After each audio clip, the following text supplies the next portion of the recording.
Ciao ragazzi, sono le 6 del mattino a Velo Veronese, ma mentre il paese e la Lessinia dormono ancora, qualcuno sta già lavorando ed è un fornaio molto ma molto particolare.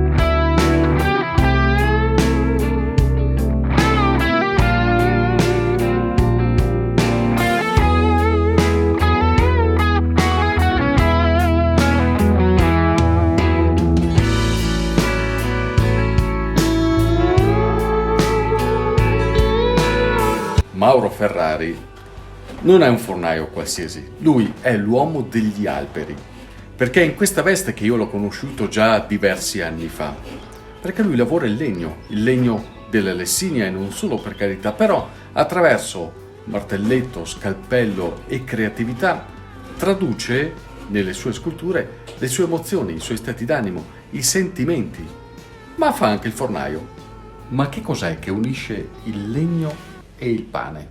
Ma la manualità, l'uso delle mani, la fantasia, la creatività, la libertà di esprimere le proprie idee, i propri sentimenti, le proprie emozioni. E poi c'è un'altra cosa che unisce il pane e l'ambiente della scultura, ed è quello che si usa. Entrambe le cose che si usano, entrambi i materiali, diciamo, o le farine vengono dalla terra, e la terra è qualcosa che mi lega a me personalmente, nella mia vita, nel mio percorso di vita, e questo riporta tutto alla Lessinia. Ma il pane permette la stessa creatività del legno? Non proprio la stessa creatività. Io nella scultura nel legno riesco a esprimermi molto meglio rispetto al pane, però anche il pane, diciamo che mi dà la possibilità di creare continuamente, nuovamente delle cose nuove. Anche fare il pane è un'arte, allora? Sì, anche fare il pane è un'arte. Hai la possibilità di creare e nello stesso tempo di usare i prodotti, le farine, quello che ti viene dato a disposizione per inventare, per dare forma e dare spazio anche a nuove miscele, a nuovi tipi di pane, a nuovi colori, dare colorazioni naturali, dare forme e spaziare attraverso anche l'uso di cose diverse, di cose abbinate, creare puramente usando la fantasia.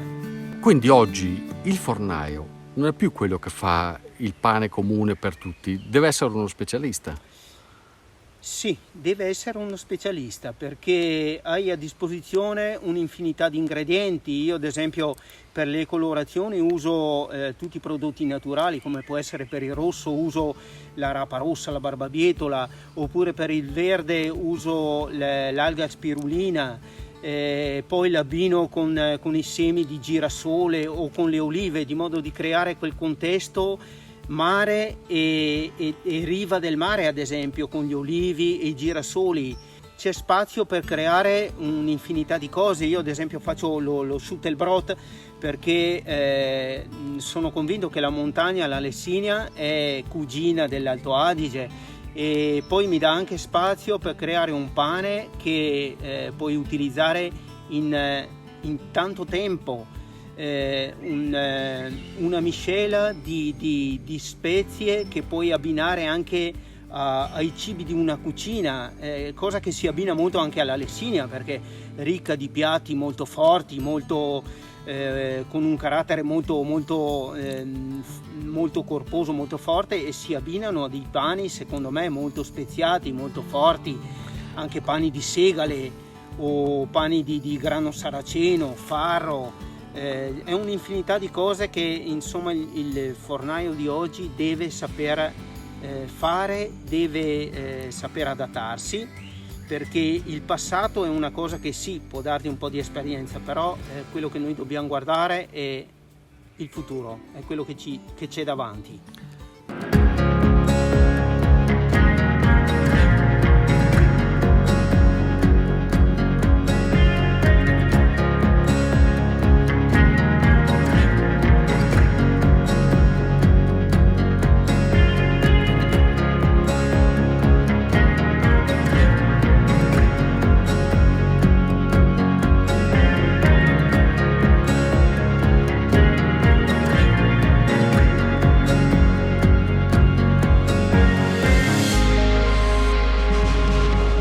Caratterizzare un prodotto e caratterizzare un territorio. A questo vedo che sta servendo la tua arte, quella per il legno, perché vediamo delle sculture nelle contrade che lasciano un segno. È una scommessa questa, cos'è, Mauro? È un credere nella propria terra, è un credere nelle proprie tradizioni, però con uno sguardo verso il futuro. Io credo che per continuare ad abitare in questa terra, in questa Lessinia, noi dobbiamo investire noi stessi, soprattutto i nostri sentimenti, il nostro cuore, e ognuno lo fa a modo suo. Io lo faccio con la mia arte, lo faccio con il mio pane, e cerco anche di tramandarlo, perché io non lavoro da solo, io non scolpisco da solo, io non faccio il pane da solo, ma ho molte altre persone che mi appoggiano e che mi aiutano, e che con tutte le mie forze cerco di dare loro la forza per continuare quello in cui io credo. Chi è Viorica? Viorica è la mia compagna, è una persona che mi accompagna e mi fiancheggia nella realizzazione del pane tutti i giorni. È una persona che viene dall'est europeo e ha portato con sé le proprie tradizioni, quello che ha imparato nel suo paese, e lo stiamo mettendo, amalgamando quello che so io e quello che sa lei nei nostri prodotti quotidiani del pane. Lei mi sta dando una mano mettendo tutta se stessa e credendo anche lei in questa terra, nella speranza di riuscire ad inserirsi come se fosse nata in Lessinia. Anche nel legno a chi ti accompagna? Nel legno ho chi mi accompagna e chi mi affianca per darmi manforte, ad esempio nella scultura delle piane e in qualche altra piccola scultura. L'abbiamo creata assieme, io e mia figlia Arianna. Abbiamo entrambi messo un pochino del proprio, creando poi una cosa unica a 4 mani. Invece mio figlio Dennis mi dà una mano per valorizzare le mie sculture, nel senso che lui abbina delle sequenze fotografiche e con la sua passione di DJ gli mette dei sottofondi musicali che mettono in risalto il lavoro che facciamo io e mia figlia. Ma adesso, Mauro, me lo dici chi è il nostro amico qui sopra? Questo è l'albero che suona. È una scultura, diciamo, nata è nato da solo, come se per magia i tronchi tagliati dalle potature qua attorno si fossero messi assieme e avessero creato questo essere in questo bosco magico, dove si sentono le note dell'armonia anche interiore di Mauro. Grazie per questa tua nuova testimonianza, sempre un piacere tornare a trovarti, e anche al suo pan le bon.